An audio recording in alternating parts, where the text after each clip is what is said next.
is a Cosmic Octave original podcast. Me and Jake running down the street with a handful of comic books, kicking ass and banging chicks and drinking booze No, not and me. smoking Not weed. me. I'm Oh, married. Yeah, well, I'm married. Jake. Can't do that. Yeah. Off panel, off topic with Jake and Tyler.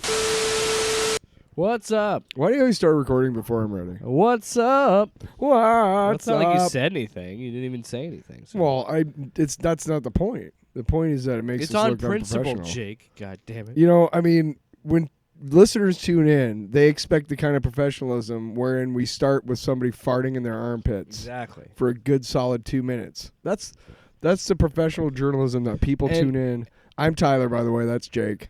Stop introducing it. Why? They know who we are. We're 80 episodes in. What they don't about know? the one person who liked us? Don't give me the Stan Lee. Well, every issue is someone's first issue. Shit. All right. Yeah, my name's Jake. That's Tyler. So anyway, this is episode Jesus. number 80. God. Did you notice that? We'll see if there's an 81 based on this attitude. We passed Tinfoil Radio because Tinfoil Radio was... Did we really? Yeah, we did a while ago. There were 76 where we stopped. No kidding. My brain rotted after 76 episodes. We couldn't do it anymore. Just could not do it. So now we do what we were doing, but with, movies. No, we don't have a Grift report this week. I figured we'd take this week off. Well, we're kind of going the other way a little bit. We're talking, Well, yeah. sort of. At the heart of it, I still want this to be a show that we talk about things at a critical lens, and it's mostly going to be things we like. Unlike those people, we're not somebody that hate watches something for content. Like, if we don't like it, we don't want to talk about it, we just don't do it. And that's what we're doing this week. We're talking about things we want to talk about. There will be one thing that we don't like that we'll talk about for different reasons. But it's kind of a point-counterpoint. Well, so let's start with their new series, the Tyler Normie review of The Last of Us. Working title.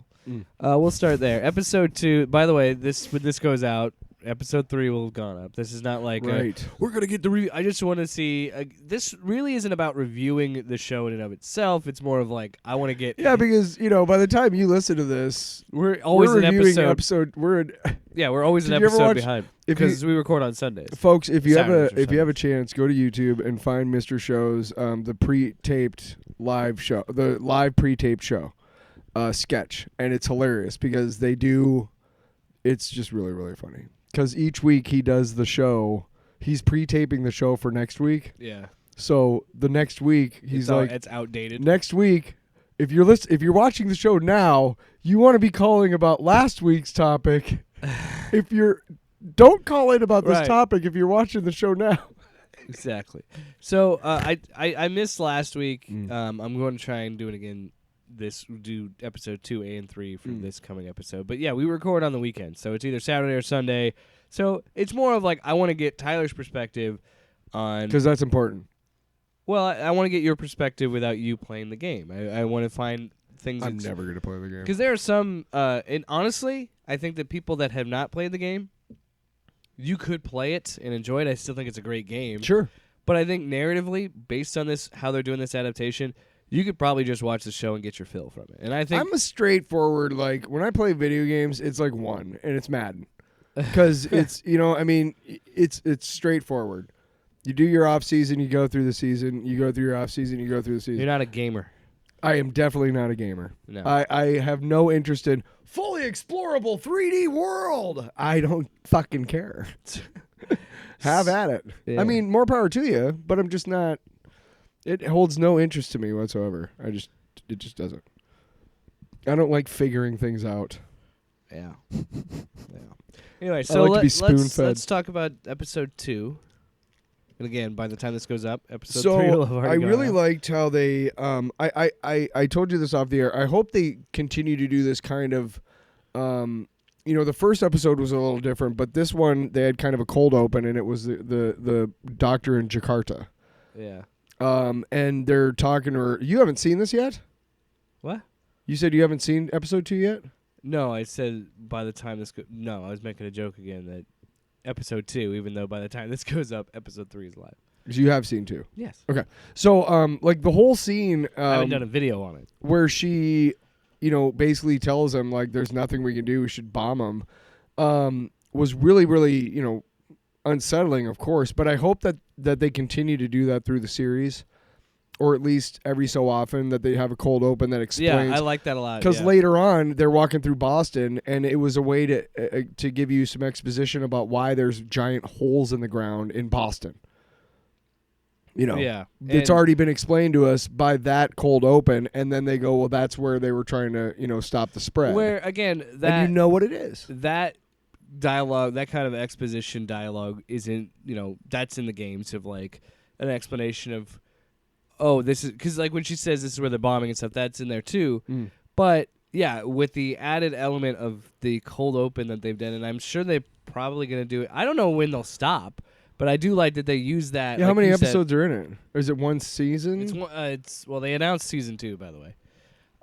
So that is happening, and that's going to be adapted in the second game. Stop trying to milk everything. Well, anyway. there's 2 games. Okay. So the season 2 is going to be the second game. Okay. Come on.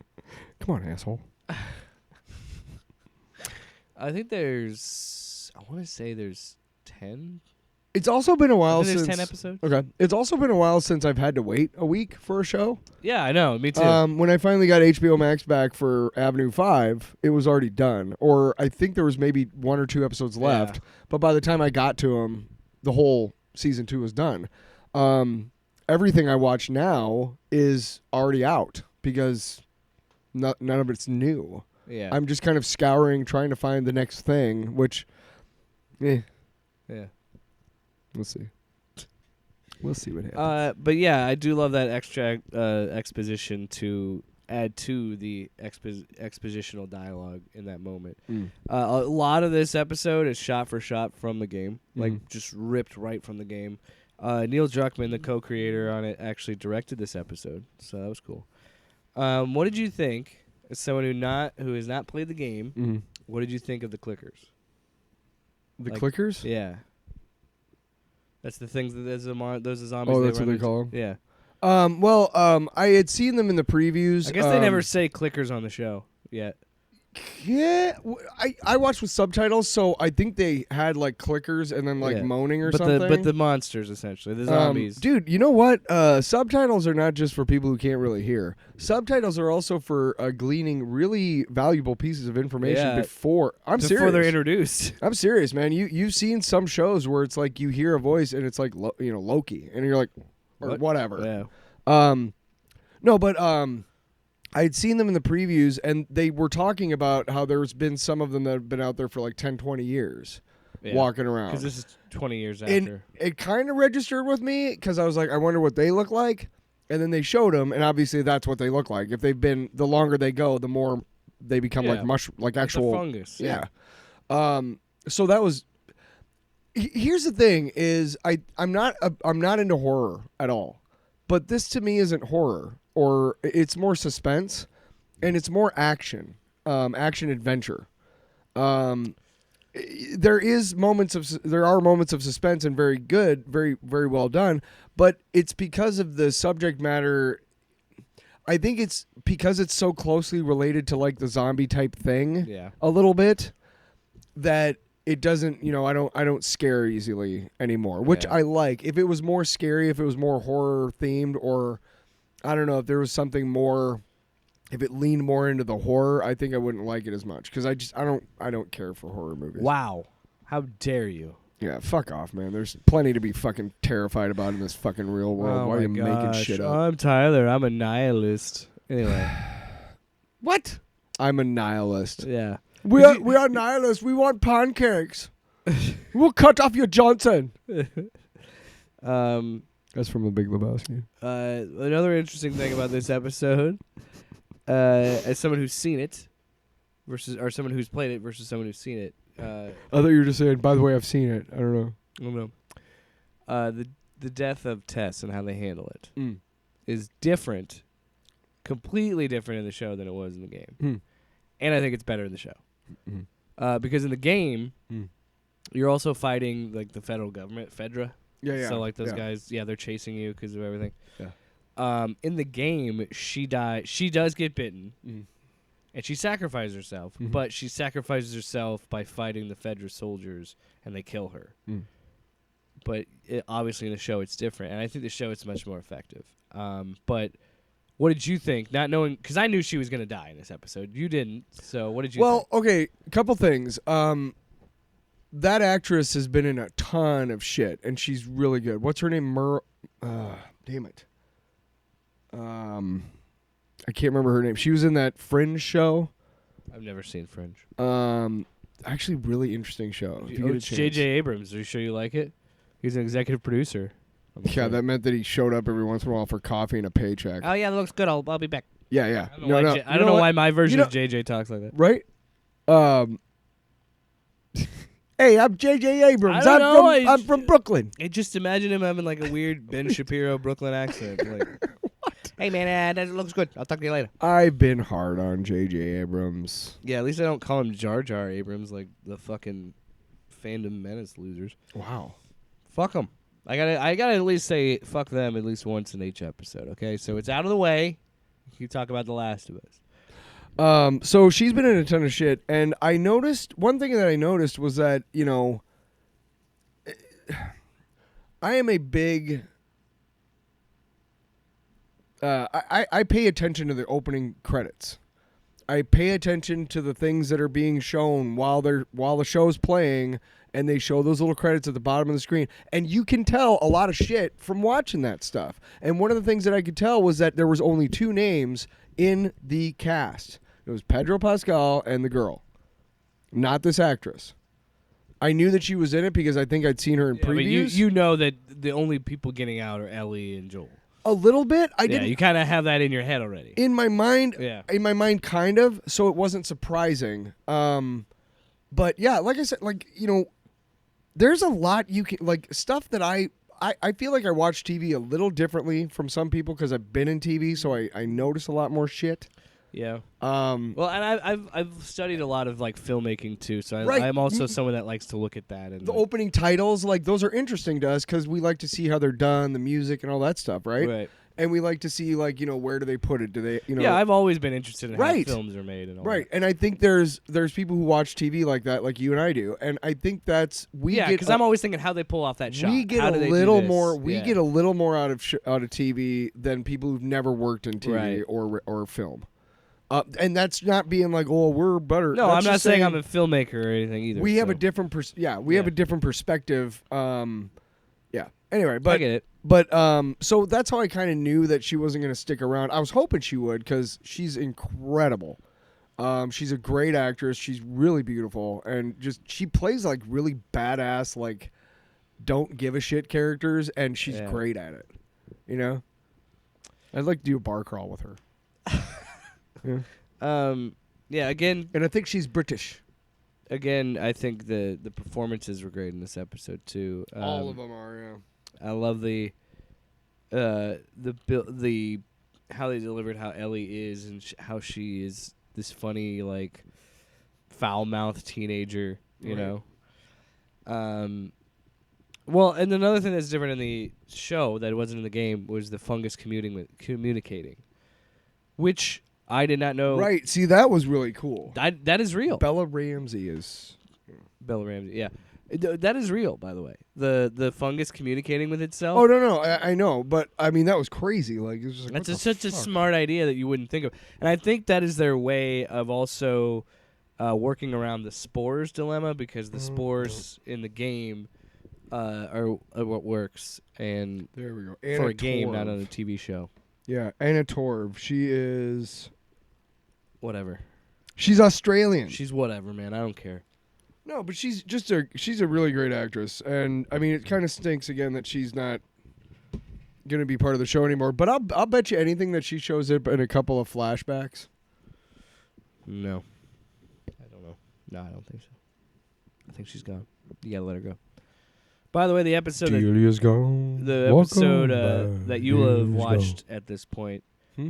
I said episode 3, the episode that the listener of this current episode will have already listened to. Who gives a fuck about them?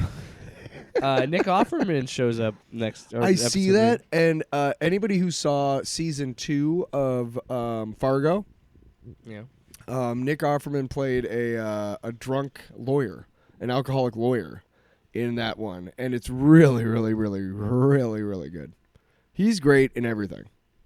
It's nice to see him getting dramatic roles. I think he's just one of those guys that like he can pull off anything. You know, I think if you give him the right makeup and script, he can do it. You know, I mean, I don't think there's any sort of thing that he can't tap into. There's a lot of actors. He looks like a good doomsday prepper And actresses out there like that. Yeah, Margot Robbie is one of those actresses who, if you give her the right stuff, like she can do whatever. You know, she can be foul-mouthed Harley Quinn. She could be the girlfriend of Leo DiCaprio in Wolf of Wall Street. Overall, you give this episode what? How many clickers out of clickers? How many? 40 clickers out of 76. Fucking, what are we doing here? It's a good rating. What? All right, so let's talk about a show that gets 0. So the total is what? 100?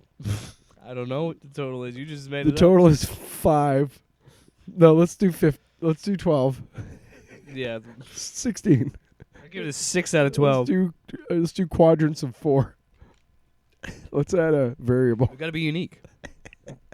On a scale of 1 to 24, where are we at? 6.8. That's low. I'm sorry, I meant 16.8. There you go. Let's talk about Velma now. An eighth of a clicker is not nearly as fun as an eighth of weed. A show that I will give 0 Velmas out of 0. So let's broach the subject here, because we have been we're very vocal about how, you know, if you want to say we're left, that's fine, but I think of it as more being You're a decent goddamn human. communist. That's what you are. I think of it as being more of a decent human being, but you know, we do get some flack for, you know, I get flack for being a Marvel shill, and you know, and wait till we talk about the Shazam trailer later, ladies and gentlemen. But we get a lot of flack for being too left, or we're, you know, what have they said about us? We're simps or whatever. Whatever. I don't even know whatever code words. Who cares? Anyway, but we get a lot of flack for it, and here's a show that these guys have been going nuts over since it was announced, like 2 years ago, I think. She's been on this for a while. And isn't it just so fitting that it finally comes to be? And the reason why so many people are watching it is because you made such a stink about the whole damn thing in the process. These guys made such a stink about this show that all these people were like, well, gotta watch it. And guess what? Turns out to be shit. I also think it's content creators watching it to make content out of it because it's so fucking bad. Like, this is the thing. You want to talk about uniting the country? We're all united that Velma fucking sucks. Okay, so let's we talked about how people hate watch stuff for content, and we're not doing that because here's the thing. You and I tried. Neither one of us got past the first scene in the first episode. I got maybe 5 minutes into the show, and I was like, It was as soon as the chick falls out of the locker. And if anybody wants to argue that's not enough time to give it a critique, that show showed me in 5 minutes the humor that I would be sitting through. Yep. And I'm like, I do not care. Let's talk about Shaggy being against drugs. And what in the fuck are and you doing, Mindy? Before I even watched that first episode, I had seen clips and I had seen, things. So look, everybody has a bias coming into things with a critical lens, right? Mm. I always say, and this is true, I always want something to be good. I want to give something a chance. Right. Now, I had seen a sample size of what the show is going to be. Then I watched the first episode, and I'm like, almost immediately, we get to the credits, and by the time I got to the credits, I was like, I don't need to watch this. No. Because it's not good. It's not good. And you know how to make a joke about how the first scene... By the way, that's not a trope. That the first scene of any new show is filled with sex and violence. What is that? Why are they trying to... You get that, right? Well, they're trying to make it a trope so they can make fun of it? The whole joke of the series, like the whole overarching style of humor, is this inside baseball meta fucking humor that is so played out and lazy at this point that it's like when you said, when we were talking about, okay, so Shaggy goes by his first name, he goes by normal, whatever. I don't care. He's black, whatever. Don't care. But than to just have a joke where he's like, and I hate drugs, and then stare down the barrel of where the camera would be, like directly at you, being like, do you get it? Do you get it? He's Shaggy. Because Shaggy Remember- in the original remember how- cartoon was always supposed to be high. Yeah, he was a stoner. Yeah, Remember? We're basically telling you what you think. You know what else is wrong. Tyler? You know what else is played out? Fucking Shaggy being a stoner jokes. Like, we get it. We get it. He's a stoner. He eats. I've never been that stoned in my life where I eat dog food. But hey, man, he's dealing with some shit. And that's another thing. We don't need a fucking Velma show. He told me, Jake told me, he's like, hey, you know, he told me about this Shaggy shit. Like, here's the thing. I don't have a problem with him being Norville and whatever. Norville? Whatever. I don't have a problem with him being that. I don't have a problem with him being black. I rarely have a problem with race swapped or even gender swapped characters. I rarely do. It's just not.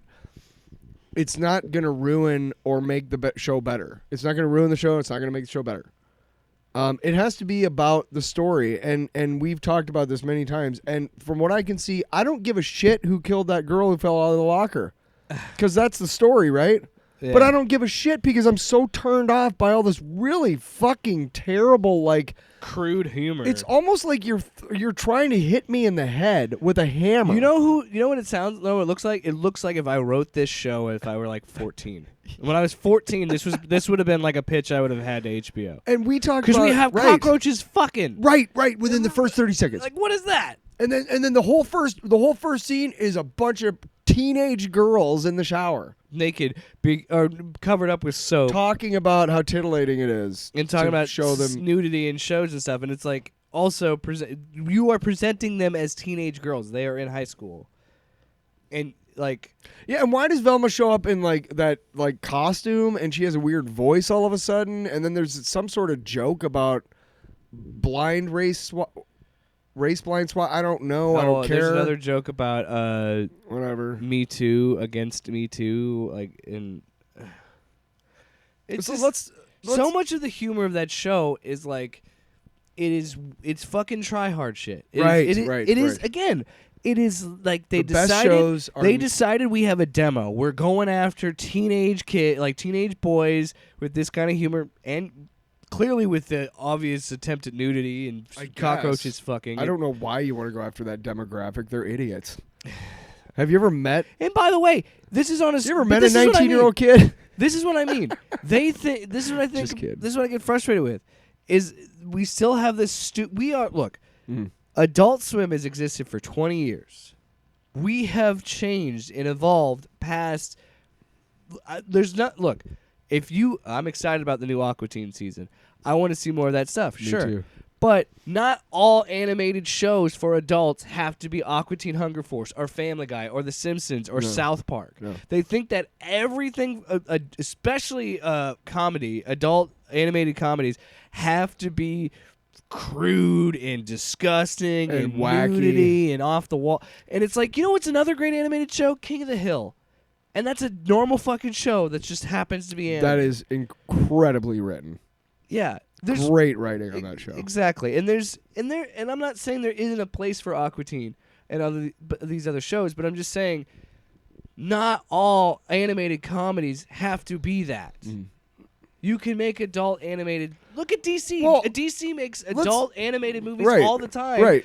And they just recently started making R-rated ones. One where fucking Batman decides to fucking do or what? Yeah. But I'm just saying that, like, I saw a new Catwoman one on there. it's a struggle because I don't think the industry takes adult animation seriously. Which is funny because of how much money it makes. And they've made jokes and saying they made jokes about this at the Oscars and shit, where they're like, animated movies aren't just for kids anymore. Yeah, they've never been just for kids. There's a lot of great adult animation out there. Hey, guess what? Kids don't have a car or a credit card, so if kids want to go to the films, you got to put something in the adults for them, or else they're just. I mean, Sure, you're gonna release fucking like Minions and stuff to a theater and get kids and families involved, but you could still release great animated movies on HBO Max or Netflix or whatever. Well, let's talk about. Okay, so in the beginning, I remember when the show was announced, Velma, that there was a whole uproar because Well, I think it was kind of a manufactured uproar. I don't really know anybody who gave a shit that she was making Velma an Asian Indian. Oh, there were people, I'm sure, but Yeah? I think it was manufactured by her because she needs attention. I think people are probably more upset they race swapped Shaggy. Oh, Shaggy's a black man? Nah, I'm done. Little do you know, there already is a black man named Shaggy, and he's a rapper. Yeah, he's great. He shows up in American Dad. I've heard that accent is fake. What? The accent he uses. It is. It is? He's American. Oh, yeah, he was in the Marines. Oh, really? He fought in Desert Storm. Shit, we need to do a Shaggy deep dive. Dude, Shaggy's fucking cool. Sounds as like an interesting guy. Dude, Shaggy is cool as fuck. He that song Wasn't Me. Do you think that's why based off an Eddie Murphy joke? Oh, really? Oh yeah. The it was bit. Eddie Murphy Raw, wasn't it? Yes, the whole bit. Yeah. Wasn't me. Well, maybe it was. Hey, wasn't me. Yeah. Hey, wasn't me. Yeah. That's the whole. Yeah, Shaggy's cool as fuck, dude. Anyway. You like Shaggy? Shaggy. Oh, yeah. Haley. I saw it. Ooh, Mr. Bombastic. Anyway, shows you how much we fucking hate this show. We do not want to talk about it. We're talking about Mr. Bombastic Shaggy himself. Well, the bottom line is that she was trying to say, like, well, I just want to make a show that I would watch. I think, if I remember correctly, she was trying to say, like, she wanted to make a show that appealed to her and her demographic and stuff, and saying what all age? the right buzzwords. When whatever. you're 16, I don't know. Mindy? I don't know. Come on. But that was her way of saying, like, this is why we're doing so many things differently. And again, when I heard about it, I was like, oh, cool. You know, I didn't really care. I mean, I'll be honest. I'm not really I wasn't pissed about it. I never really liked Scooby-Doo that much as a kid. Scooby-Doo was okay when Batman was on there. And when Jonathan Winters was on Scooby-Doo, holy fuck, those shows were great. Because his grandma always showed up. I want you to finish your thought. It's actually Jonathan Winters. Because I have another thought. Oh. Well, no, it's just so this is. I was she was proud trying of to make her a for show doing something that's different and taking a property and doing something different with it. Yeah. Like Night Court we talked about. They made Yeah. Dan the public defender. I mean, shit, dude. We read comic books. We see this all the time. Last week I talked about Murphy Brown, the reboot Murphy Brown, Yeah. and how bad it was because it was so far left. Like the jokes were like hitting you over the head. Hey, did you notice that we're Democrats? Look, there's Hillary Clinton. Did you hear the joke about Trump? You know, it's like Yeah. I don't care for that shit either. I agree. I think this show We have talked about this before. leans too hard into its If politics. anything goes too far right or left, it affects the story. Because for me, there is no story to Velma. I don't give a shit. And neither is there a story to, what is it? Kirk Cameron Saves Christmas? Whatever. Yeah. Those are two examples of far extremes on either side. And I think, And I don't care about either one because they're bad. for me too, I think what's frustrating is I feel bad for people that actually do like Scooby-Doo or people Right. that actually would have been interested in an adult Scooby-Doo. Which could have been done really fucking well. But I don't really care for Jesus. Scooby-Doo. Like I never really did as a kid. Yeah. But the tragedy for me is I really enjoyed Scoob, which is the reboot, like 3D animated movie that they released. I think, in 21. It was not the one where they did like 3 of them in the early aughts. No. I'm talking about the one that came out a few The years most ago that was recent one. animated. Yeah. It was all animated. Yeah, it was Will Forte was Shaggy. I didn't see that one. That Mark was okay. Wahlberg was fucking. Fred? God, what's the fucking Fred? superhero? Blue Falcon. Mark Wahlberg is Blue Dynamite's Falcon. in it? Yeah, Dynamite's in it. Nice. Dude. That's what I mean. It's That's like, cool. It's like a full-on it's a love letter to Hanna-Barbera characters. See, And Velma, it sounds like this is she's what I trying mean. to tear it down. This is what I mean. That's the fucking tragedy. That sequel got canned and got tossed away. Because of and Velma. This fucking thing is gonna probably get a season 2 because people are watching it. By the way, don't watch the goddamn Stop thing. it. Why are we talking about it? But that's what I mean. But yeah. That's the fucking tragedy. There is a great example of people that enjoyed the property, liked the property, made something for kids, but also had like fucking Dynamite and Blue That's Falcon. awesome, dude. Like that's so cool. So fucking cool. And I'm pretty sure Dynamite's there's the a scene best. where they fight Captain Caveman in an arena. What? Captain Caveman's I fucking in it? I think he is. I can't remember. I haven't seen that movie in a while. Oh, Captain Caveman is my fucking hero, dude. Tyler, that's my point. I'm gonna buy a Captain Caveman shirt when I get home. Why would you take something like Scoob that was handled with care? Shut up! You keep singing in the background. If I don't cut you off, you're gonna give me a whole song. Captain K-Man. Nah. Thank you. You're welcome. You're gonna wake up my child. Oh, you think my voice carries that far? You got a loud mouth, bro. Loud mouth. That's Do you want Tyler. to pause that so I can go weep in the corner? Jesus. Fucking tear But that's me what I down. mean. It's So frustrating. you just want to tear me down like we're tearing Velma down? Clearly, Warner Brothers doesn't care because No. they have two completely wild, different And you're right. That's fine that she got her chance to do something and give a spin on her characters, but it doesn't, like you said, it doesn't seem like it comes from a place of care. It comes from a place of hate. Anger. Yes. Most of the almost. show Almost is tearing anger, it right? down. Yeah. Doesn't it feel like she watched Scooby-Doo, like she was forced to watch Scooby-Doo by a babysitter when she was a kid? Like I had an ex. It's written by like someone in college who's trying to tear down Here. fucking. It's a thesis paper. I had an ex, and I love grilled cheese and tomato soup.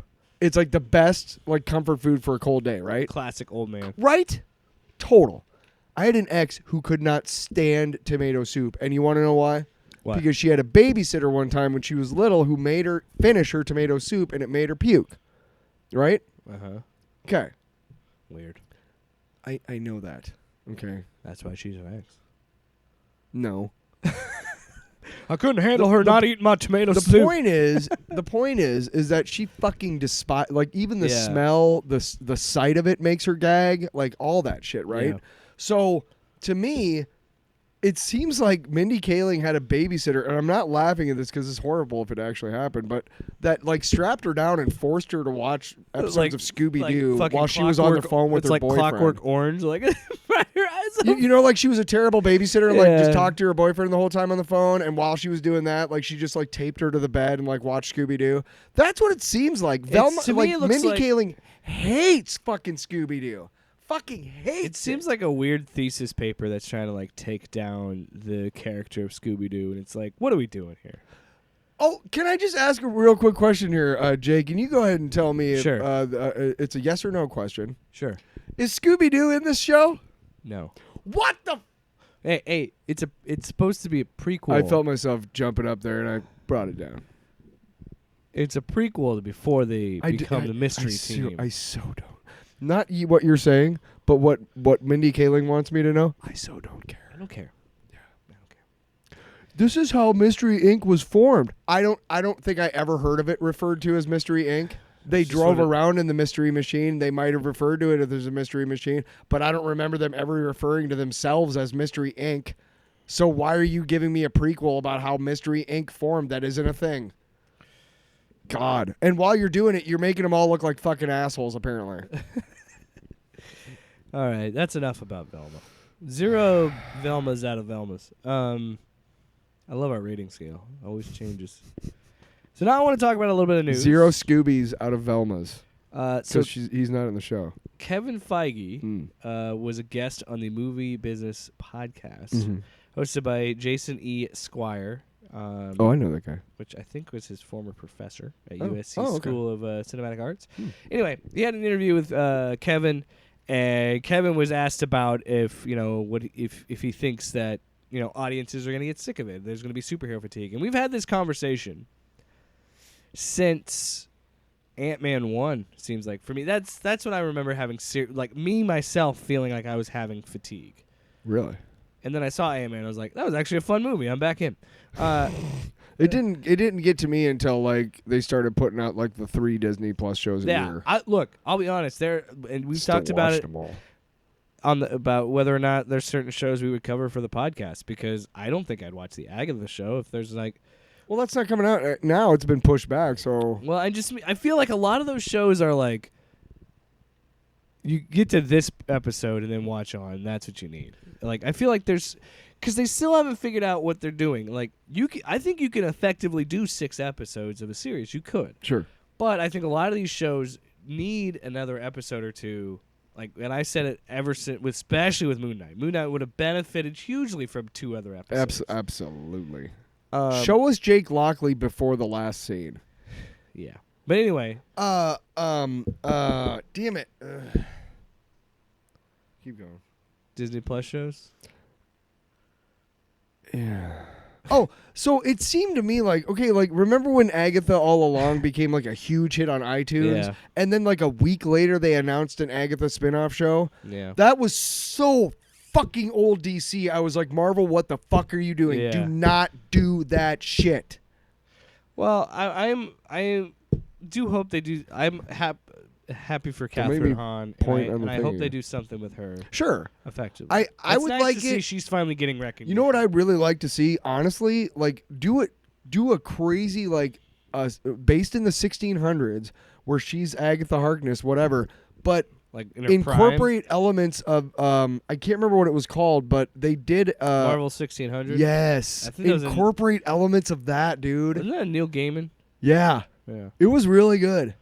Incorporate elements of that into it, That man. would be cool. Then I'll watch it. But we've talked before about how there's so much, and at some point you can't watch it all. Yeah. You really can't. You really can't. I've been able to do it because I'm board and I have no life, and nobody fucking loves me. That's what I mean on that. Like, If you're a single like, if girl, you- give me a.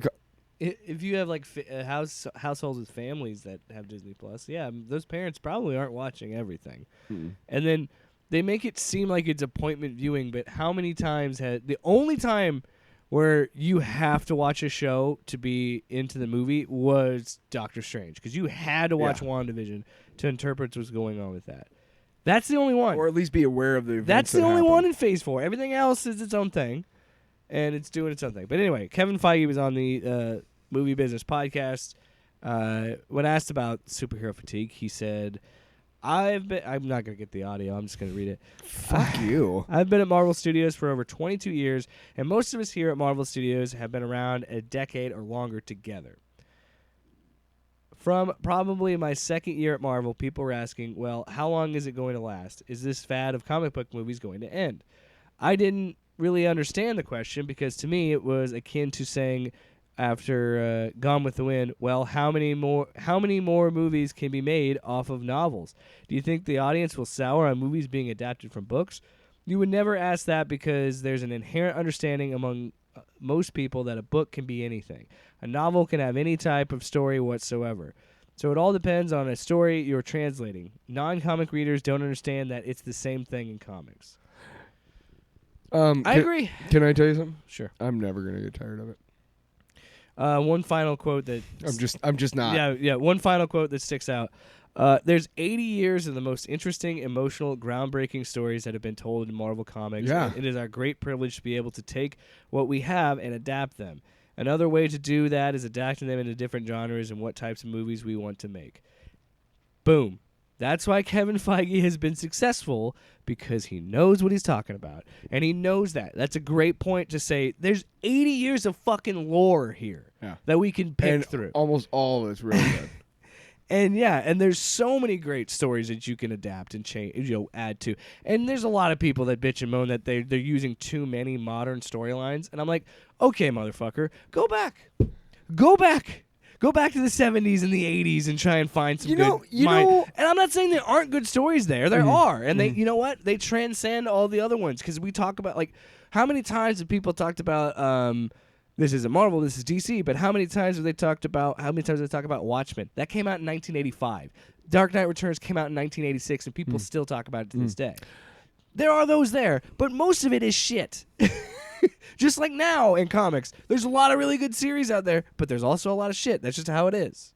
I wish there was a way that you could somehow. Do you remember when the Rise of Skywalker came? That first trailer came out, and like all of us were like blown away by the Emperor's like laugh. Yeah. And it was like, holy shit, how did we not know about that, right? There's got to be a way to, like, combat that. I know it's publicly traded companies, so it's public knowledge, but there's got to be some sort of workaround loophole so that they can make movies, like, exciting and surprising again. Yeah. 3 years ahead of time that Michael Keaton's reprising his role of the Batman in Flashpoint.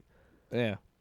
I'm not surprised. We've been waiting for this Flash movie for 9 years. I still want to see it, and I still want to see him and everything. That's awesome, but wouldn't that be great if if movie studios could figure out a way to kind of loophole it around so that you only have to do like half the cast to the public or something? Yeah. That would be so fucking great. One final thing. I know I said that last time, but there's one final thing that he said that really stuck out to me as well. We can make any type of movies that share two things: the Marvel Studios logo above the title and a seed of an idea from our publishing company. I am telling you, I think this is exactly how James Gunn is going to run DC, because that is Hope so. that is almost what James Gunn said, and that's again smart. Mm-hmm. Now there are going to be purists that want you to adapt it like fucking panel for panel. I'm not that guy. Mm-hmm.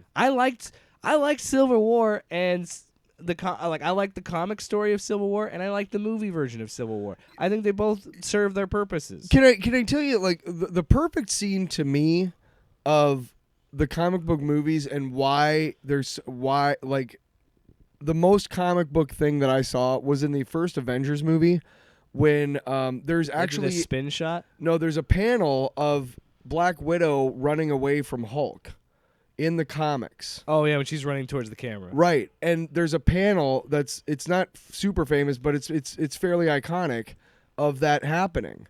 And you look at that and then you look at the shot from the movie, it's almost like exactly the same but just moving. And dude, that's fucking cool as shit. In Civil War, when Iron Man blasts the shield, that is directly from the comic. Right. Like, you see those moments that make you go, "Oh yeah." But the rest of it is like newer, and it's a different.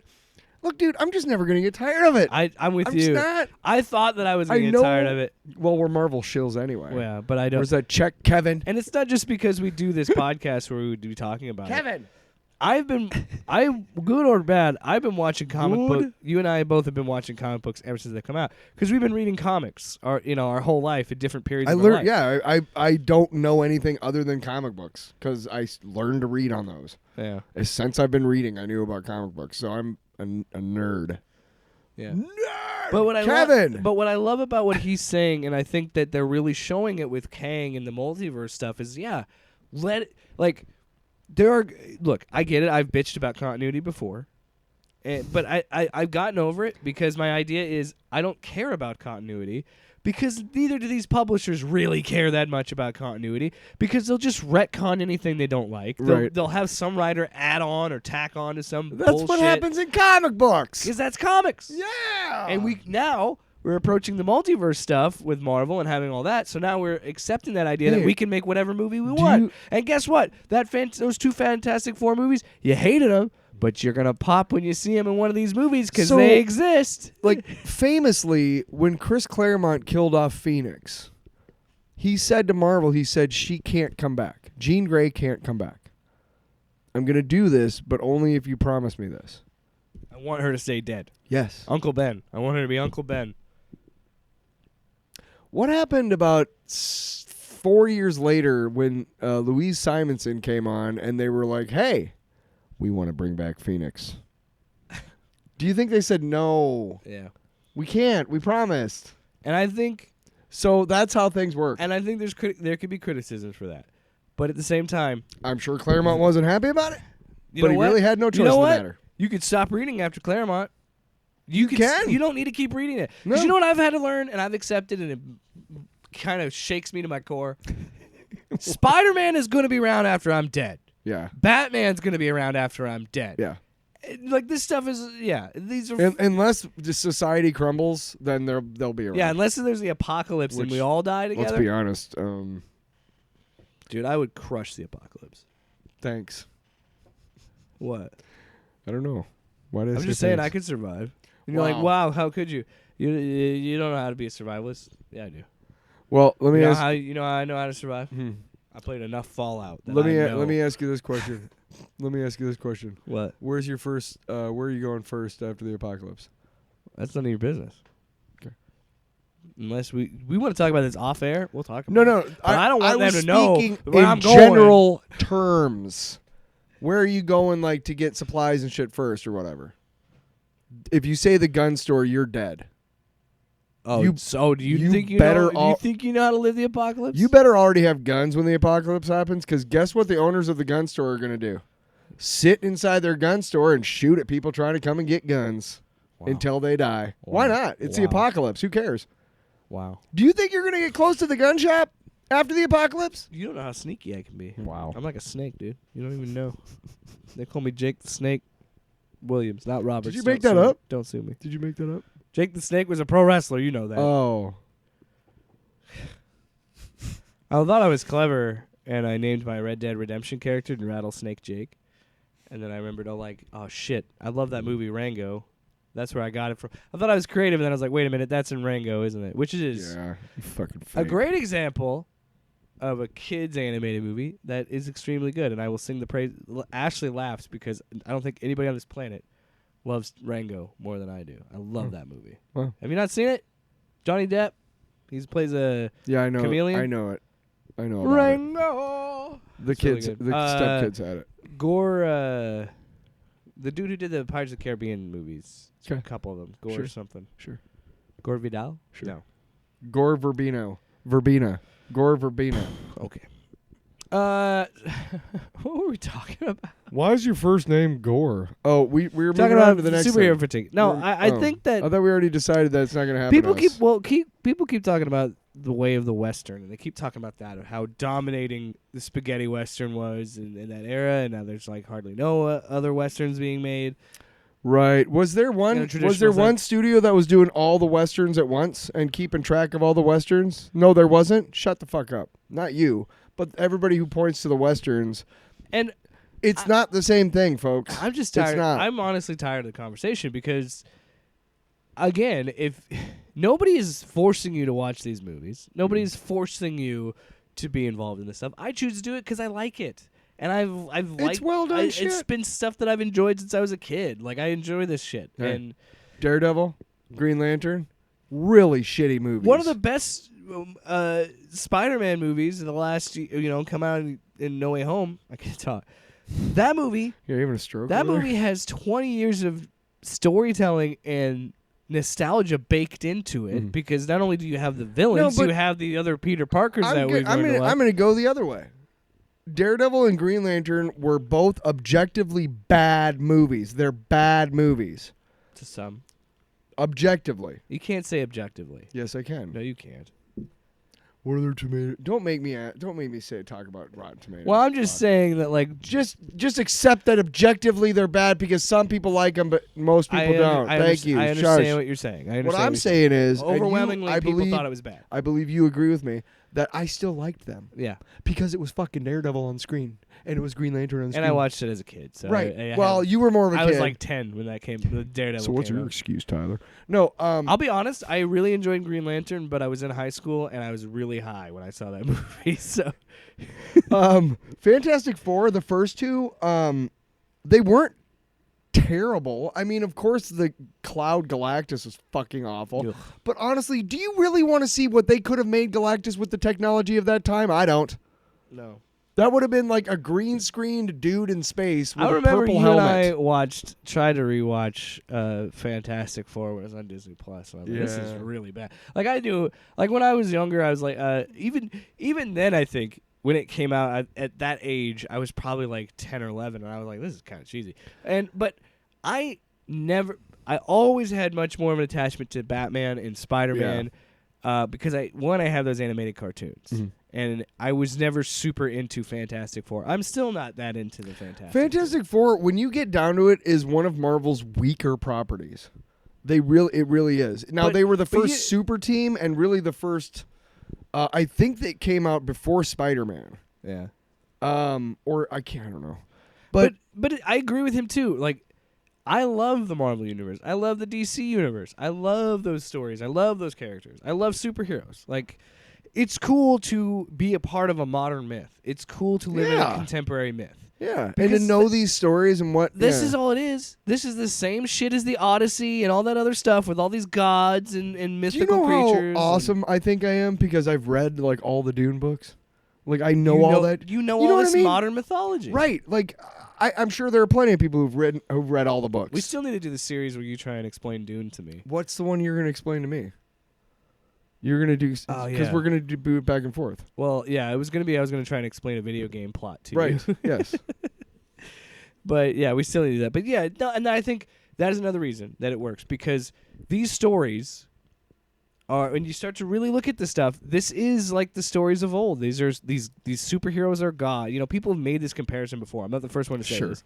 But You're not? No, crazy. Nietzsche. But that's what I mean. It's the idea that you could participate in this modern telling of Zeus or this modern telling of Thor and all this other stuff. So you watched, obviously, Endgame in theaters just like I did. Yes. Now, here's something that, for all of you who like say superhero movies are stupid or whatever, they're rote or they're over whatever. Same shit, fatigue. Right. There's some criticisms there. There's some fair criticism, Yeah, sure, sure. for sure. Nothing's perfect. Yeah. But let me just tell you, if you were sitting in a theater during Endgame with all of those people, and this is the first time you're all watching this, and you kind of know it's coming, but then the fucking hammer comes and fucking Steve Rogers grabs it. Oh my God. If you were in a theater on that first time watching it with all, and the theater's packed because everybody's there, and it's before COVID. But dude, I don't know about you, but I felt everybody's reaction along with mine. Well, I'll never forget it because the whole room was like, whoa! I'll never forget it because I looked over at my friend. Because when the hammer starts to move, I was like, oh. Well, because if you watch it again, there's like a one fake out moment, where something happens and you're like, oh, well, no, you thought it was, but then it actually does happen. Yeah. So, but you could feel that like the theater exploded. Right? And I'm like, I listen to that and I see that and I'm like, I don't see how you could be tired of that. Now, I could see how you're tired of the Disney Plus shows, and I can understand it could be overwhelming. But man, I am gonna lose my fucking mind in Quantumania. I'm so excited that I have a shit-eating grin still thinking about that moment, and it was like 4 years ago. Tyler, I cried like 7 times watching that fucking movie. Because you know what? Because when he says on your left, I don't cry for the fact that they're coming back. I cry because I'm sitting there and I'm like, oh my God, because I know Steve, 10-year-old me. Sitting in my living room, smashing my fucking action figures together, is seeing it on a big screen, and it fucking rules. And Steve, and we care about Steve, and Steve's friend is back, and that's like that's a perfect way for his friend to say I'm back. Yeah, because you saved Winter us. Soldier, and like you did it. And it's and if you watched all the movies, you know what the reference is, right? Yeah. So. We get that there's going to be fatigue from some, but honestly, I think that there's far too many of us fucking nerds like we are who just geeked out for like 10 seconds of a movie. I can't wait for Quantumania. Oh, God, that's going to be... what? We'll figure that out off air. I'm never going to see it in theaters. Okay. All right. Hey, is Wakanda Forever on Disney Plus yet? I think it comes to Disney Plus like right before Ant-Man comes out. I think it's like February 7th. So like next Tuesday. Okay. I want to see that again. Tyler, let's talk about things we love and say, hey, we're not fatigued about Marvel. Let's talk about Shazam, Fury of the Gods. This is interesting. Because you and I are going to have way different perspectives. I don't fucking care. Why? Why are you so negative? What is going to happen in this movie that's going to change my life?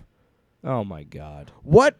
You just said you'll never get tired of superhero movies, and you still find value in the shitty ones. I'm a Marvel shill.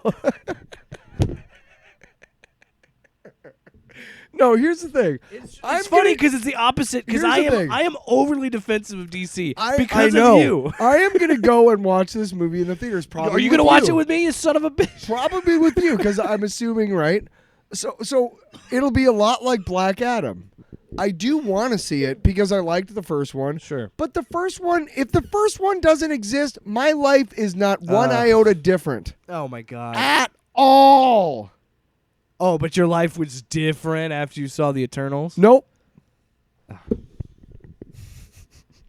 can't win with you. No. Also, people are shit.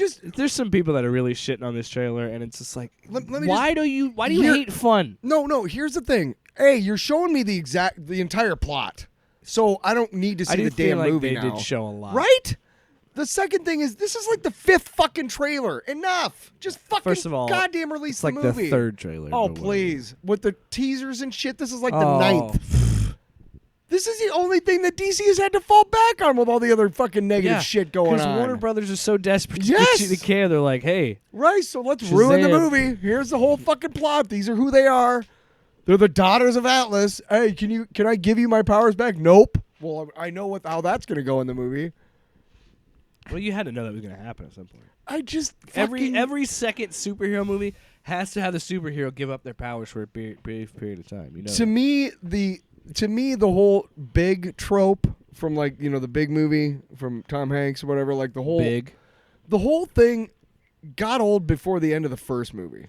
Oh, so you don't like Billy Batson in general? I just don't. You just don't like Shazam. I just don't like fun. You don't. You fucking.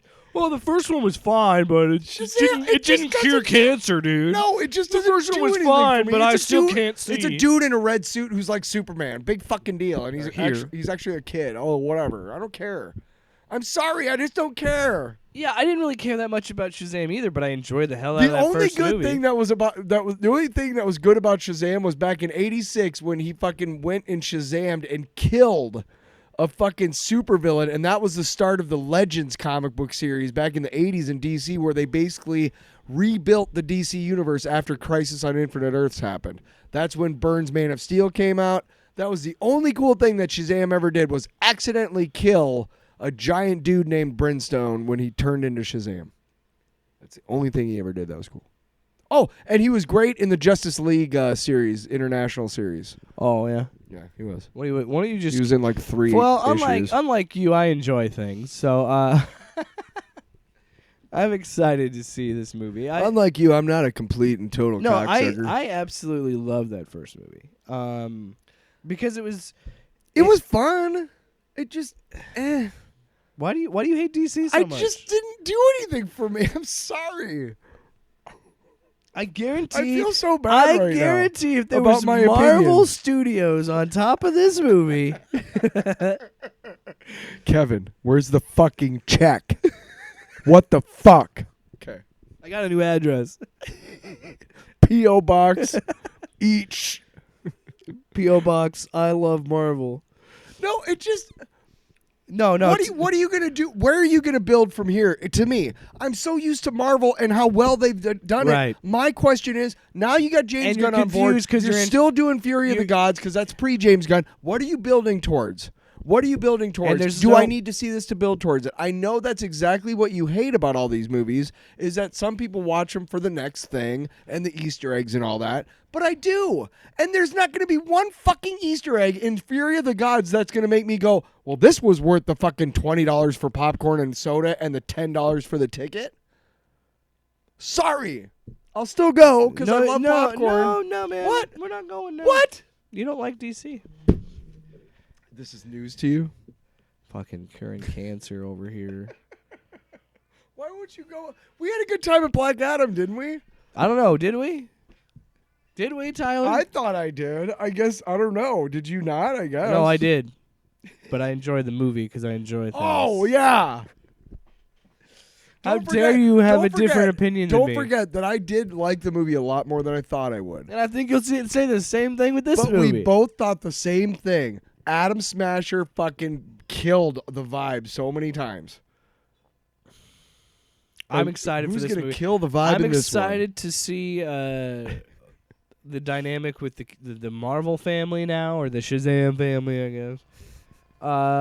And how that dynamic's gonna work. Mm-hmm. I can't wait to see how Lucy Liu and Helen Mirren are as the Daughters of Atlas. Mm-hmm. I like Shazam how they do like a lot of Greek mythology with him, which you'd think he'd be tied a little bit more to Wonder Woman, but because What's going on with Wonder Woman? You know, like you are confused. You are in a situation where you're like, you want to support this movie, but Kind of. you also think of like, what's the big picture? Because we're in transition. Because we're That's- going from old DC to James Gunn DC. that's basically okay. Have we'll you ever find heard, out, by have the way- you ever heard the term lame duck coach? yeah, in transition. It's a transitional. Right. You don't want to care about this person or this thing because you know it doesn't mean anything ultimately. They're on their way out the door. And to me, everything that's been done with we the don't DC know, universe, But we don't know that. I understand. We don't know that for I sure. understand that. You're right. But It because seems of like how that. many fucking times DC has done this, I just don't care anymore. I'm ready for the next thing already. And Fury of the Gods is a relic that they're like, well, we fucking made it. We already put all this money and time and effort into it, so we better put it out. Even though James Gunn is not, it's not going to be a part of anything with the James Gunn doing. It's too bad neither of our names could rhyme with God's. Because I was going to say, if your name was Todd, it would have been perfect. Because the review would have been Shazam, Fury of the Todd. But you're not. I just think that... Why are you so mad at me? Because I actually like DC. I know. You. I do too. No, you don't. Who was just sitting here talking about how great Green Lantern was because it was Green Lantern? Who just schooled you on Shazam killing a dude named Brimstone in the Legends miniseries in the 80s? Did you read that comic book, Jake? No, you weren't alive yet. Oh, here we go. I wasn't born yet. Oh, here we go. Tyler politicking again. Just serial debate all over again. No, I have a long and storied history with DC, and honestly, the reason why I'm more into Marvel than DC more than anything, it just happens to be that when I was growing up, there weren't comic shops. You got your comics at the newsstand with everything else, and it depended on the newsstand. And maybe the newsstand that we went to all the time had more Marvel than DC because it sold better at the time. X-Men sold like fucking hotcakes. If you own a newsstand, you better have X-Men on the stands because it's gonna sell. Yeah. So DC was not great of a seller in the 80s. Marvel was. So that's a lot of the reason why I'm so much more into Marvel. We read more Marvel. And the few DCs we read, have you ever read any pre-crisis DC story? I think the difference for me is I watch more DC cartoons. Maybe. I love Brave and the Bold. Brave and the Bold is one of my favorite cartoons because they have so many fucking deep cuts of characters and shit on that show. It's awesome. And the Diedrich, what's his last name? Yeah, Diedrich Bader, the guy. He's Batman. Forget about it. Yeah. He's Batman. You think I'd go home to Stella with these pants on? You know he's Batman and Harley Quinn as well. I did not know that. But he's Batman and Brave and the Bold. I knew that. Batman does not eat nachos. Like shit like that. He's got a great voice. Shit, you could get your ass kicked, say something like that. In case of the Monday. I do believe that a guy like me, $1 million, should make that happen. What? 2 chicks at the same time. I love how serious he is. 2 chicks at the same time. Hell no, man. You can get your ass kicked saying something like that. Hey, Peter, man, watch your cornhole, bud. Watch cornhole, bud. Yeah, dude, check out the chick on Channel 9. Yeah, I get that feeling too. I don't know. Sometimes I just look at her and. Ugh. We need to get that for the soundboard. Yeah, we do. Shit, man, you get your ass kicked saying something like that. But that one or watch your cornhole, bud. Yeah, but I think when it comes down to it, we have difference of opinion on DC, and again, I know that my opinion about DC movies is not like ideal, and I know that it comes from a place of less than giving a shit. Look at your sample size. Right. And do you at least understand, like, from what I can tell and from what my instinct is that Gunn is going to fucking tear everything down and start over. Yeah. So what are we doing with this? Well, now What are we doing? I'll go see Flashpoint when it comes out because they're going to put that out, right? Yeah, let's segue into that because by the time this goes live, we'll probably have an announcement of what at least the first couple years the plan is. Sure. We saw another video from Jason Momoa getting real excited, and the caption was WBDC, and he was really excited. So maybe we're going to lead more into he's going to be recast as Lobo, and they're going to do everything over again. Whatever. James Gunn has also said that he has no problem hiring actors that worked on Marvel movies with him. He likes to work with people that he's worked with. Of course. He's worked with, what's his name? I think I would hate it. The guy who plays Yondu. Michael Rooker like 17 times. Yeah. Because he's awesome. I'm pretty sure Michael Rooker is in every movie he's made. Because he's awesome. Except for... Did you ever see him in Mallrats? We get to see his bare ass in Mallrats. When a towel falls down. Yeah. Chocolate-covered pretzels. You get to see his butt. I hate this. Somebody said this is a joke on Twitter. I could see it, but I really hope it doesn't. Chris Pratt is Hal Jordan. And I was just like, it could work. Why not? But I don't want that. I want like a up and coming actor. You know I want I mean? Chris Pratt as Booster Gold. That I've seen jokes about that. I could buy that. I would be into that. But Adam Scott as Blue Beetle and Chris Pratt as Booster Gold. But they're doing Blue Beetle with Jaime. Yeah. Then maybe they'll keep Let's that. do the new Blue Beetle. It's not as funny. Let's be honest. Wow, dude, you don't want The new Blue Beetle- You're the anti-woke. We just figured it Wow. out. You don't want Jaime in a Wow. movie. No, actually, the new Blue Beetle is way cooler than I love the his suit. original Yeah. Blue Beetle. It's a way cooler take. I have no problem with the new character. I'm such a big fan of the Ted Cord Such a Ted version. Cord shill.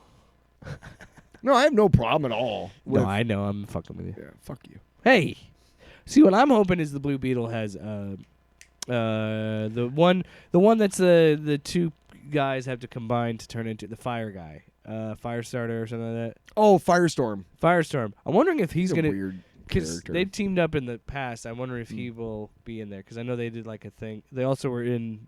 They were like a team in Injustice. Did I ever let you borrow the Justice League International? No. Okay, you need to read it, and you will be as much of a fan of the Ted Cord Blue Beetle as I am, because he's ridiculous and he's an awesome part of the. He's great.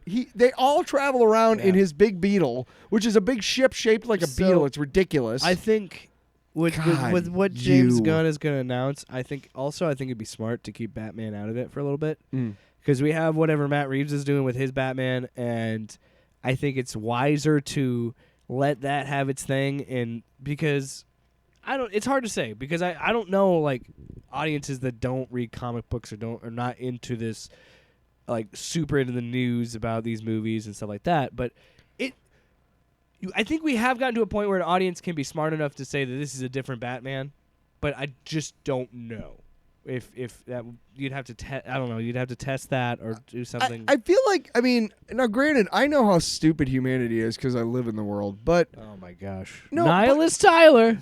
We are nihilists. That's going to be a drop. cut now. off your Johnson. Could just be that when you're being a nihilist. I will have Dinah pancakes. No, when I Dinah think Pannekuchen. when I think you're being negative or cynical. You forget when they're sitting in the pancake house and they're all ordering food. And then they show that the one girl has no toe. I can get you a fucking toe. I'll get you a fucking toe. I can get you a toe by 3 o'clock. Shit, I'll even get you one with painted nail. That's what you want. The Big Lebowski. That's a commentary. That fucking movie. It's one of my favorites. Classic. Anyway, Nihilist Tyler here. You know how stupid the world is. I do, but I mean, people flock to see this new The Batman, even though Batfleck was like a year or two away in the rearview mirror. So this is like 6 years, but not really. It's close. Well, It's close enough in terms of meta. Wait, hold on. You're right because Pop the culture? year before that they released the Snyder Cut, so that was fresh in people's mind. But what I'm thinking is, I mean, how many Superman have we had? How many Right. Batman have we had? How many Spider-Man have we had? We've had 3 Spider-Man in like 20 years. we have, Audiences were okay with that. yeah, I think audiences are not as smart as we give them credit for. maybe. I think audiences are really fucking stupid. But I imagine it's That's why we keep getting new seasons of Gossip Girl. wow, shots fired. You know, like majority of our audience is women, right? Huh? I don't know if that's changed, but I could have. Okay, hang on a second. What did you just say? You know the majority of our audience is women? Yeah. Oh, so are you implying that women and only women, if they're women, that they automatically watch Gossip Girl? And No. if I say something bad about it, then No. because somebody's being sexist. Oh, okay. All right, we'll pull up the numbers here, Bucko. No, I don't It doubt could have you. changed, but I at don't- one I point don't doubt it was you. majority women in our I don't audience. doubt you. I just wanted to throw it back in your face. Yeah. Yeah. But imagine I love you, man. imagine we're getting a Superman for sure, and I'm sure it's going to do a little They're bit of the looking Marvel for model and unknown go to kind Justice of. League. Yeah, they're looking for an unknown, which is good. That's what they fucking should have done in the first And place. then, okay, again, too, the people that are mad about what happened with Henry Cavill, I don't like it either. I think he got shafted. I do. I think DC. I think what after I'm not Snyder, blaming DC though. I'm blaming Warner Dwayne Brothers. Johnson. Well, I'm blaming The Rock. No, it's a combination of things because they Okay, fair. After the Justice League stuff happened, the theatrical cut, and then all the stuff afterwards, there was always a speculation of he's fired or he's gone. They're Right. moving in another direction. Well, and he was doing The Witcher too. And then he comes out and says, "I still have my cape. Like nobody's talked to me from Warner Brothers." And it's back and forth, back and forth. They tell him to announce his return for the fucking Black Adam movie, and then that doesn't work out. They're gonna go bring in James Gunn, and then it's like, oh well, James Gunn wants to do a younger Superman, and now this it all sucks. It all sucks. But to be pissy and be like, we don't need another young Superman. We've already had a young Superman.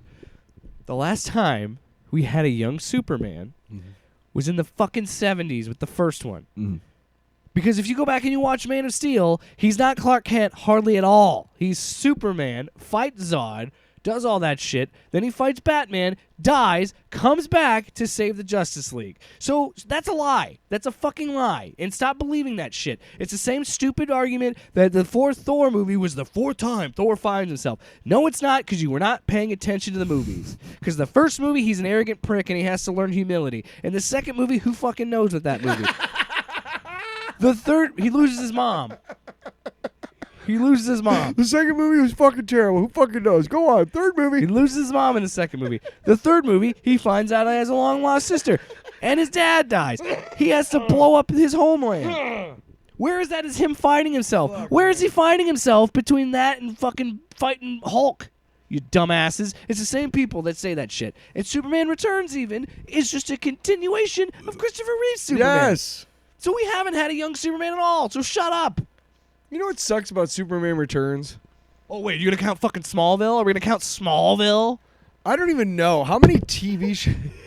Drop my mic. Fuck! You like it when I go on those rage films? Yeah, because it's nice to see it from the other side, because I've never seen myself do it, because I can't. I'm doing it. Second movie, who fucking knows?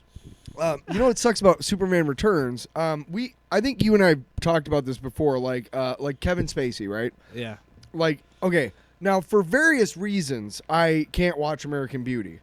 One of them is Kevin Spacey. The other one is that yikesy plot about yes, that. Yeah. yes, which involves Kevin Spacey. But I can watch The Usual Suspects.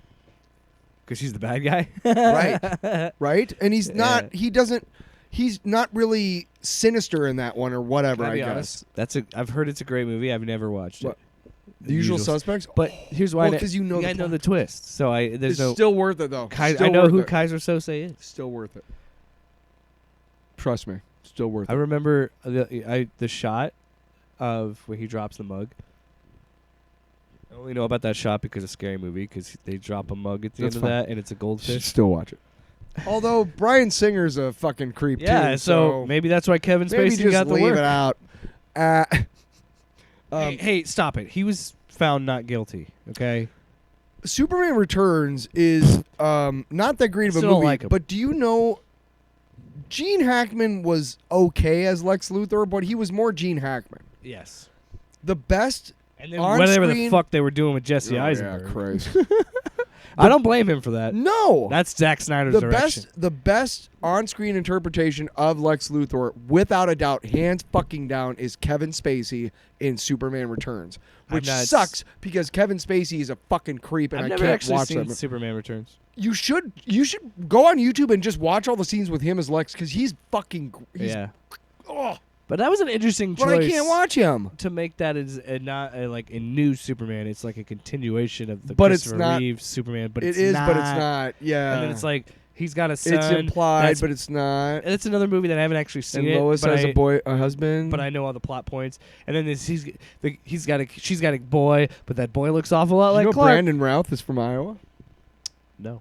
Yeah, he's also the Atom in the Legends of Tomorrow. I gotta So tell you, I'm glad because he got kind of a raw shaft for. I- he got kind of a I shaft for giving. liked him that his movie. portrayal of Adam. That was pretty cool.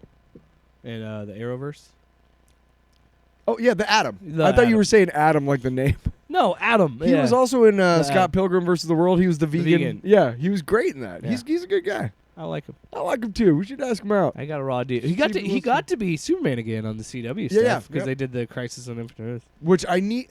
That's what sucks about all that is that it's all TV shows like seasons long. And they're like 20. They're hour-long, 22 I episodes. wish that I could just pick out the ones that are coolest to Yeah. me. Like Agents of S.H.I.E.L.D. I'm never going to watch and Agents of and S.H.I.E.L.D. those Arrowverse shows dropped in quality. Ghost Rider jumped up in Agents of S.H.I.E.L.D. somehow.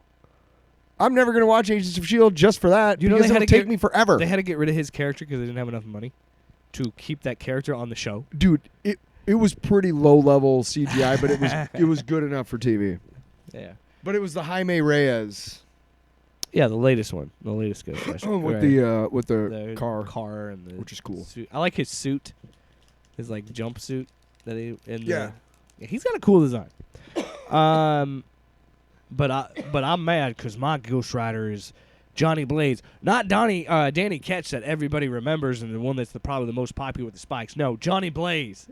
That's the only Ghost Rider for me. Okay. Despite the lineage being that there's different guys that have become the Ghost Rider, but also that Zarathos is a demon from the Marvel universe, and does he work for Mephisto? They've worked together from time to time. All right, let's wrap this up. Let's get out of here. No, we got some things. Oh, for fuck's sake! No, there's a couple things I want to talk about. I wanted to do an extended. Hold on, extended. Why is it not working? Fucking air. Did you hit the buttons again, Tyler? Why did you do that into the mic? Stop it. Excuse me. Whoa.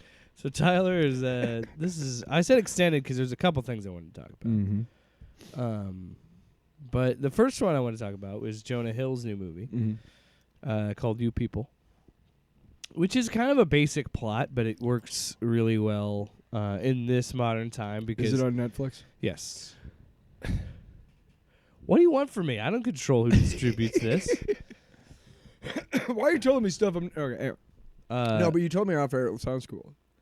Yeah, it's the concept of a Jewish man trying to marry a black woman in modern times, but her dad is a Muslim. He changed his name to like Akbar. His name was Woody. He changed it to like Akbar, and he shows like the first time they eat food together as a family. Each family, his parents and her parents. He's wearing a kif. Okay. It was given to him by Louis Farrakhan. Is it Louis? Louis Farrakhan. Louis Farrakhan. And he talks about how she's like, first of all, when he says it, Jonah Hill's trying to be like the boyfriend in that situation. Oh, love Farrakhan. And then his mom looks at him like, what the fuck? And she's like, are you familiar with his teachings? And she goes, yeah, I remember. And it's Julia Louis-Dreyfus is his mom. And she goes, yeah, I remember what he said about the Jews. And then they go on this whole diatribe of like, Eddie Murphy's character says like, yeah, black people don't do well with boats or whatever because they're talking about going on a boat thing and fishing and whatnot. And then his mom goes, yeah, like Jewish people with trains. And then it starts this whole back and forth, this awkward back and forth of like, are you trying to compare the Holocaust to slavery? And then David Duchovny, who's Jonah Hill's dad, is like, well, if you think about it, Jews were like the OG slaves. And then it's like, so it just keeps going. And like, there's a couple of scenes of just awkward conversation in this movie. And like the first time you see Jonah Hill talk to her parents, it's just funny because he's so awkward about it and like mixed babies, you know, they look great and it's just funny. And he leaves the table at one point, and Eddie Murphy goes like, "This is the punishment we get for you having a white grandpa," and like it's just funny, and it plays with the difference, like the differences that exist in people, and like when we point them out, it only makes things worse. Because like there's a whole thing of obviously Eddie Murphy doesn't want his daughter to date a white guy, and then there's that issue of Julia Louis-Dreyfus's character is trying so much to, what's the word? Is trying so hard to make her feel welcome that she does it overboard and she's like, the breaking point, I won't spoil the movie, but there's a breaking point, and she's like, I'm not a toy, is what she's saying. It's like, you don't, and it goes to the idea of you already watched it? Yeah. That idea of like seeing someone from a different race not as who they are, but that's a black person, instead of saying like, this is my friend, or this is whoever, you know what I mean? Right. And, well, yeah. And I think the movie kind of smartly touches on that stuff that you think, we'd love to think it's past us, but we still have those. And I think ultimately what the movie's trying to say is you should embrace the differences and embrace that we have different cultures. Well, and when you think about, any time you're talking to somebody, like, and I'm referring to, white people, but anytime you're, talking to somebody or having a conversation, a lot of white people have this really skewed idea that if you're talking to a black person, that they speak for all black people. Yes. And we know this. We know these white people, Yeah. and they're. It's not necessarily malicious. It's not really naive either. It's just kind of just ignorance. It is. It's ignorance of. But it's the same for everything. Like when I'm talking to a girl, I'm not expecting her to speak for all women. Right. When I'm talking to a guy who's Asian, I'm not expecting him to. And by the way, if I'm speaking to a Japanese man, I'm not going to expect him to speak for all Japanese people or Asian people, Yeah. Like, that's kind of a thing, too. Like, Asian covers so much, that you really want to break it down more and, like, hey, this person's Laotian or Cambodian, Sure. or Filipino from India. or... Yeah. Right, what have you. So, but it's the same type of thing. Anytime that you think, like, I don't speak for all white people, I know that because most white people are fucking stupid. But I know that, and I don't think anybody expects me to speak for all white people. Yeah. But No, yeah, it's an interesting. I think that's a very common trope that shows up in a lot of people's heads without them really thinking about it. It's an interesting thing too, because there is a conversation in the movie about white people and black people won't always be cool. Like, as much as there's a lot of white people that want to have the really good race relations, I think people have trouble understanding that the issues are still not resolved. No. And the issues are still, those scars are still recent. We aren't that old of a country, so slavery wasn't that long ago. No. Where you could have generations of that have picked cotton or whatever. You know what I mean? Right. No, I mean, we're not that far removed from slavery and the Civil War, honestly. The last widow of the Civil War army guy just died recently. We like to act like it's this long time ago. I was like, it was only a couple hundred years ago. Well, we act like it was a long time ago because our attention spans are shit. Yes. But here's I think what you need to do is just, as a human being, right now I am white, straight Christian in America in 2023. There's a lot. You also forgot liberal cuck in there. There's a lot about what I am that some people kind of frown upon because of various reasons, but I don't really, I don't identify myself so much with that. I'm Tyler, and I treat people as they come to me. I treat them as we communicate, I feel people out.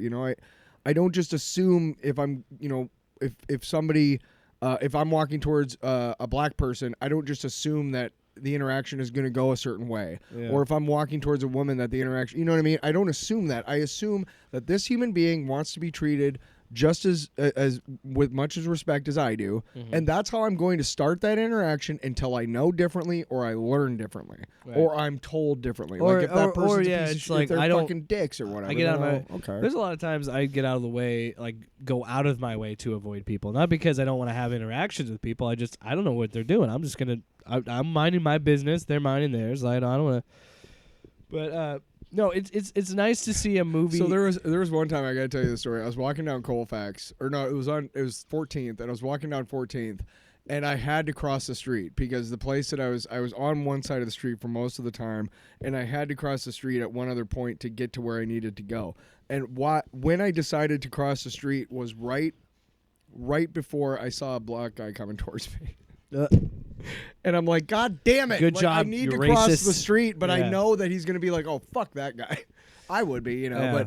But it was just like, oh, fuck.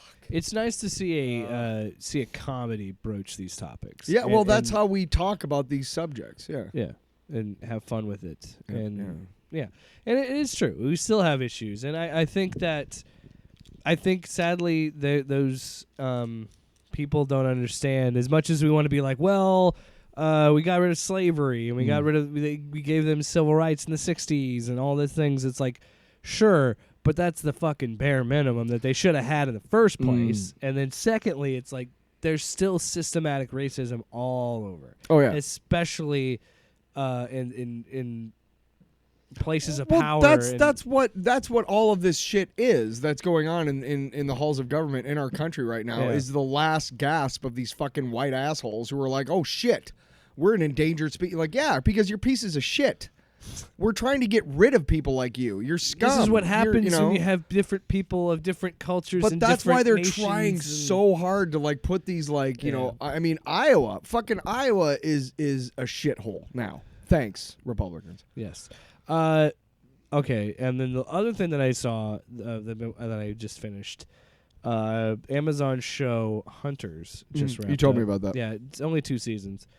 Apparently, I think there was gonna be 3 seasons, but COVID kind of fucked everything up, so they kind of just smashed what they wanted to do for season 2 with season 3. And I think it kind of works, but at the same time, it kind of feels out of place. Because I think season 2, what they originally were going to do, because the whole premise of the show is Logan Lerman's grandma gets killed in the beginning of the show, and nobody thinks that it was like nobody believes him, but he's like, somebody killed her. I don't know who it was, but somebody killed her. Like, she would never be that way. Then he finds out that his mom or his grandma is a part of this group of Nazi hunting Jewish people in the 70s in America. Oh yeah, who is in that? Al Pacino is like the head guy. Yeah, somebody else though. Colin Hanks. The dude Josh Radnor's in it. The dude who was in How I Met Your Mother, he was the main guy. Logan Lerman's in it. He's the main character. There's a bunch of whatever. But yeah, I'll check it out. The second season does a lot of flashbacks and has a whole other like flashback subplot that ties into the main plot, but it's like, okay, so clearly season 2 they were going to expand, because you don't really get the backstory of the hunters in the first season. You're just going through Logan Lerman's point of view and just seeing it through his eyes. Jonah is his character name. You're seeing it through his eyes. Whereas I think what they were trying to do with the flashback stuff underneath this season was go back and explain who the hunters are, why they're doing what they're doing. Because each character kind of has their little moments of flashbacks in the show. Yeah. And then you see more of season 3 of what the actual plot is. And while I think what they handled better in this season than the first season, I think the first season has moments that like there's really serious tension and it's like really intense. But then there's also this like weird like stylized action to it that works, and it's great. It's violent, it's gory, whatever. But it just feels like they try and do a little bit of Tarantino stuff, and it just doesn't work for me. Whereas this second season, I really enjoyed it. I think they kind of put that by the wayside and went with more of a more serious. It still has an edge and still has humor to it, but it's not as funny as the first season. I kind of like that a little bit more. And I won't, in case you do watch it, because it is on Prime. I don't want to spoil anything for you, but it goes some places in season 1, and then in season 2, you're like, oh, this is okay. This is interesting. But my wife and I joke about it. It's hard to watch because a lot of it is like Nazi interrogation for Jewish to see if someone's Jewish, and that shit always is. I hate it because there's so much tension to it. And yeah, there's like one scene. I won't give you the full explanation of it because it would give you. Well, don't spoil. No, but it looks like it's snowing. But it's not snow. It's ash. Because it's a flashback to World War II. And I was like, that is so fucking disgusting. And then I was talking, and Ashley was talking about, it's like, it's so sad that people don't believe this shit happened. There's some people out there that deny this shit. When it's raining ash or snowing ash instead of snowflakes, it's disgusting. So, but anyway, yeah, Hunters, check that out. Couple things. I started watching a show on HBO Max called The Interrogation, which is a Dutch show, or Denmark. Is it and subbed? It's subtitled. And again, Dutch. It's almost like they're speaking English sometimes. So it's kind of interesting to follow. But the story is that a journalist went on a homemade sub with the owner of the sub. The guy dropped her off, but she like, it's a murder mystery. But it's just the weirdest thing. Like, wait a second, what? This guy's trying to say that like he's trying to say that she hit her head on a hatch, so he buried her at sea. And like, I've only gotten through the first 2 episodes, but the characters are interesting. And it's just kind of I was just kind of searching for something, so I'll finish it eventually. But I really just want to know, like, what the fuck is going on with a homemade sub? Like, this is weird. And then the other thing that I'm really looking forward to is called Poker Face with Natasha Lyonne. I have not watched that. Ashley it's has been not out watching yet. it. No, it's out. Oh, did it come out? Yeah, the 26th? Yeah. I keep forgetting that it's the 29th.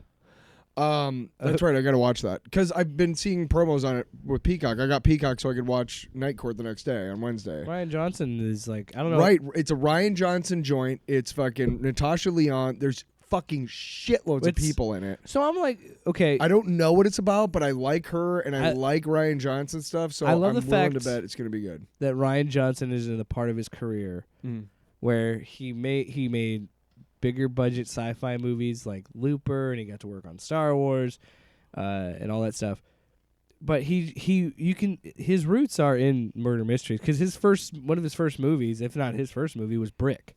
With Joseph Gordon-Levitt. Weird movie. And that's a mystery movie. It's a murder mystery set in like a high school backdrop. Right, which is fucking weird. It's a good movie. But it's good. It's really good. You could have fucked that up pretty bad. But now he's back to his roots. I'm surprised you've seen Brick. I didn't know you saw Brick. Yeah, that was one of the first Netflix movies I got from... Yeah. Yeah. I think that's his first movie, and that's when I first heard of him. That was the one that really put him on the map. I went back and watched that after I watched Looper. Okay. Because that's also a division, because I like Looper, but there's some people that don't. I think you're someone who doesn't. I like it so much, I got it on Blu-ray. I don't think it was like the fucking incredible movie that some people think it was. I loved Looper. Loved it. Okay. But anyway, it's nice to see him go back to his roots because he had also, those. Joseph Gordon-Levitt with the fucking the contact lenses to make him look like it's just weird. With the weird prosthetics. Yes, come on. No. It's you got Knives Out and then Glass Onion and this. So like and this is different than Knives Out because this is the Columbo where we see the this is what I haven't seen it. Ashley could probably tell you. Oh, so you're talking about what I'm talking about? You're telling me about... Well, do you know what that is? Do you know that's what it is? I don't know. I'm sure. I'm assuming it's some sort of detective like Columbo show. where you see the crime, you see the killer first, and then you see her patch it together like Columbo. Fine. I just want to see it because I like Ryan Johnson, I like her, and I like all the actors that are in it too. It looks good. I haven't seen it yet, but I'm excited. So why would you talk about it if you haven't seen it? You son of a bitch. Fuck off. You gonna lie to me? Are we done? Are we done? Are we done now? Where do you gotta go?